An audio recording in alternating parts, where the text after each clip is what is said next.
Good morning, guys. This is episode, not sure, but we're still in the midst of this COVID-19 deal.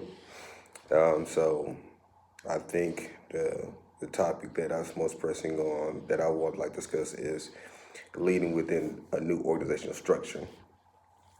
As most of you know, the workforce organizational structure has changed drastically. A lot of people work from home, or some people never left their regular schedule, place of employment. Some people's schedules have changed, and I think that there's no way that we're gonna go back to the norm, considering how work has been completed in these past few weeks or a month. So, just four quick points I want to talk about in regards to leading in a new organizational structure. And the first one is, you know, leader must, you must understand the culture, the difference of the culture. You must always continue the professional presence.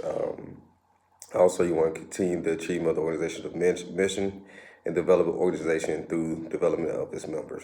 And I know I just threw a lot at you in a short period of time, but everything's pretty simple.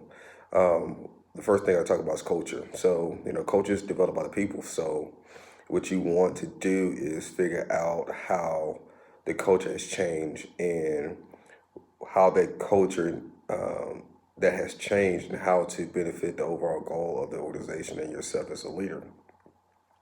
Obviously, with a whole bunch of Zoom calls, a lot of virtual interaction, you don't get the same vibe as you do when you're in a boardroom or you're in the conference room. So you need to understand, okay, where everybody's attention is on the call. You got 20 people on the call. You need to figure out if who's paying attention, who's not. How to determine people's performance.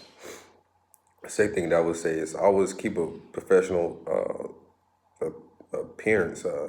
Always be professional presence, basically. So what I mean by that is a lot of times you see people dressed down, people who, the new thing is people got this coats with the tie on and shorts and flip-flops. And I understand that's a joke, whatever, but at the same time, I know for me, operating in the legal field and the business community, it's a certain level of professionalism that you want to always exude.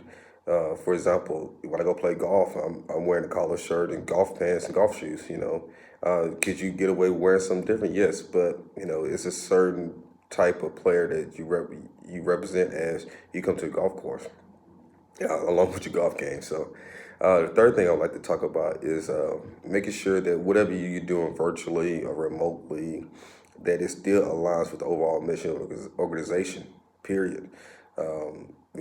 Make sure you respond to emails. Make sure that you answer returning phone calls, returning voicemails, text messages, group me, all kind of. I know you got Slack, you got group me, you got Facebook messengers, you got Zoom, you got Skype. I mean, you got a whole lot of different technology. You want to make sure you respond to that in a prompt fashion. Because here's the thing, you don't have the luxury of just walking down to Susie's or Dave's office and say, hey, I got a quick question. You have to shoot an email, and sometimes the email might be something that somebody needs that's hold up a project that they're working on. So return a voicemail, return those text messages.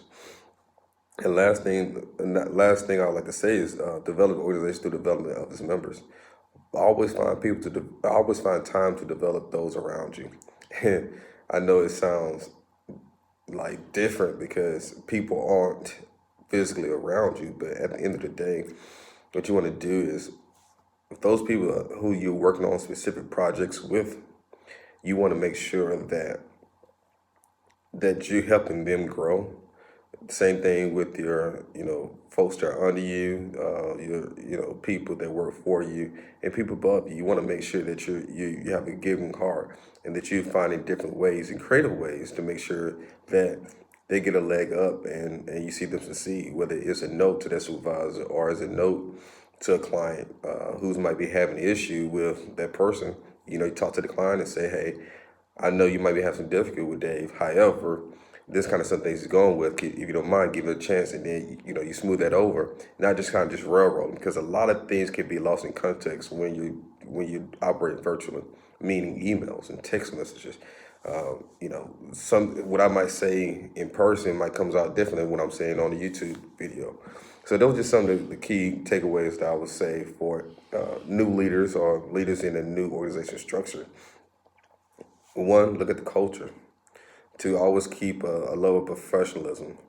Three, make sure you're still achieving the goals of the organization. And four, make sure that you are looking to build people up. I mean, those four things might seem simple, might seem difficult to some people, but at the end of the day, it really is about making sure that you want to see not only yourself grow, but the organization grow. And as the organization grow, you should be growing. I hope this helped. If you guys need anything, definitely call me 205-222-9815. That's my direct line. That's not a community.com or anything like that. That's directly to me. Follow me on all my social medias, Twitter, GET_Rice, RCE, Facebook, Instagram, LinkedIn, Snapchat, as well as TikTok. You guys have a great week. Thank you.